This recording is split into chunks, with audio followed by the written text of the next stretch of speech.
तीन चांगले उमेदवार मिळाले असते, पण आता हे नसे थोडक्यात तुम्ही 120 उमेदवार उभे केले, काय मुद्दा घेऊन लढणार? भाजप समोर महाशक्ती आहे. असं आहे की शेवटच्या दिवशी पर्यंत मी स्वतः चंद्रकांतदादा पाटील असतील, इतर नेते असतील, या सर्वांशी संपर्क करण्याचा प्रयत्न केला, परंतु कुणीही त्यांचा अहंकार आडवा येत होता. मला वाटते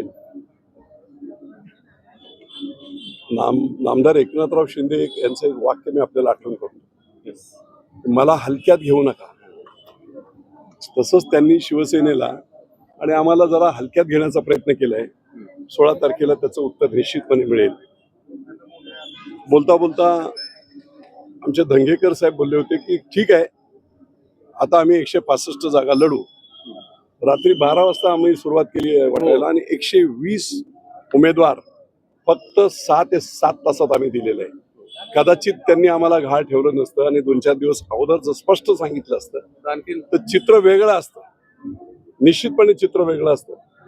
ऑप्शन सुद्धा आम्हाला होते, ब ऑप्शन सुद्धा होता, पण तरी प्रामाणिकपणे एकनाथराव शिंदे असतील, आम्ही सर्वच जण माननीय पंतप्रधान नरेंद्र मोदी यांना मानणारे नेते आहोत. माननीय मुख्यमंत्री, कर्तृत्ववान मुख्यमंत्री देवेंद्र फडणवीस यांना देखील मानणारे नेते आहोत. आणि म्हणून आम्ही त्यांचा रिस्पेक्ट करत आम्ही संपूर्ण स्थानिक पातळीवर खूप चुकीचं काम झालं, काही हरकत नाही. तुमची दंगे फसवणूक झाली असं दंगे वाटतं? नाही, ते फसवणूक मी शब्द वापरणार आहे. फसवणूक केलं काय? शिवसेना फसवणूक कोणाची हिंमत आहे का करायची? पण गाव ठेवलं ठीक आहे, ठीक आहे, होऊ द्या. दंगेकरांनी एक वाक्य वापरलं होतं की आम्ही 165 जागा लढू शेवटच्या दिवशी, आणि त्याला उत्तर दिलं होतं एका नेत्याने. ते असे म्हणाले होते की पुण्यामध्ये 1 जागा असणाऱ्यांनी 165 जागा लढवण्याची भाषा करावी, हे हास्यास्पद आहे. मला त्या नेत्यांना सांगायचं की तुम्ही वरचे मोठे मोठे नेते आहेत ज्यांना आम्ही मानतो, त्यांच्या जीवावर एवढे उन्मत्त देखील होऊ नका. तुम्हाला मी आठवण करून देतो, 1984 साली जी निवडणूक झाली होती त्या लोकसभेच्या निवडणुकीमध्ये भाजपचे फक्त 2 खासदार होते. गुजरातमधून मेहसाणामधून एक डॉक्टर होते आणि आंध्र प्रदेशमधून रेड्डी नावाचे एक खासदार होते. 2 खासदार, 543 मधले 2 खासदार असणारी भाजप आज देशातला सगळ्यात मोठा पक्ष झालाय. आम्हाला आनंद आहे, पण खालच्या लोकांनी त्याचं भान ठेवावं आणि मित्र पक्षांबद्दल बोलताना जरा सांभाळून बोलावं. मी एक सबुरीचा सल्ला देतो. आम्ही टीका करणार नाही त्यांच्यावर, आम्ही युतीत आहोत, आम्हाला त्याचं भान आहे. मुख्यमंत्र्यांबरोबर असणारे सगळ्यांचे आमचे संबंध, मुख्यमंत्री, आमचे उपमुख्यमंत्री एकनाथराव शिंदे यांचं असणारं एकमेकांचं त्यांचं गणित, याचं भान राखून आम्ही पक्षावर टीका करणार नाही, हे निश्चित आहे. पण त्याच्या बरोबरीने निश्चितपणे येणारा काळ हा या सर्व गोष्टींवर उत्तर देईल. आणि पहिल्यांदा ही ऐतिहासिक निवडणूक होते.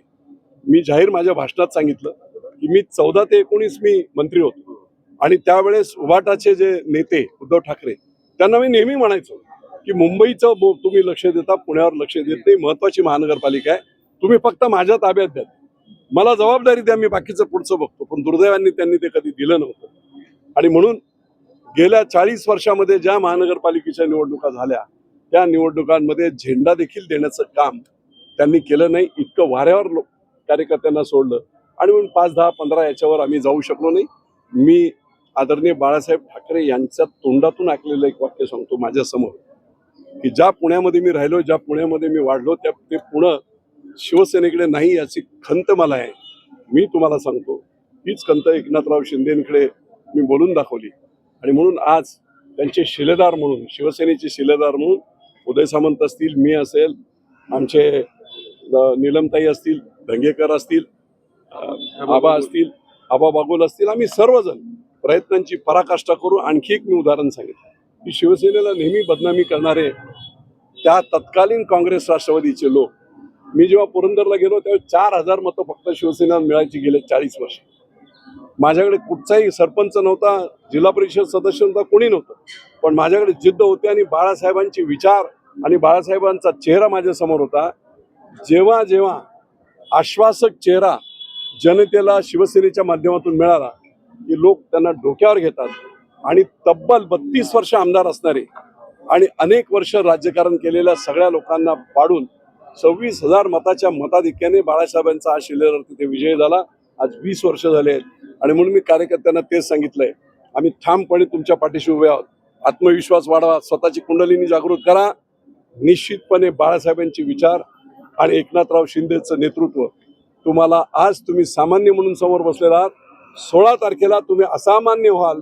जी शिवसेनेने आज सगळ्यात केलं की सर्वसामान्यांना असामान्य करण्याचं काम केलंय, निश्चितपणे ते घडेल असा माझा विश्वास. दादा, अजित पवारांना सोबत ज्या- घेऊन आम्ही पस्तावलो असं भाजपचे प्रदेशाध्यक्ष रवींद्र चव्हाण म्हणालेले आहेत.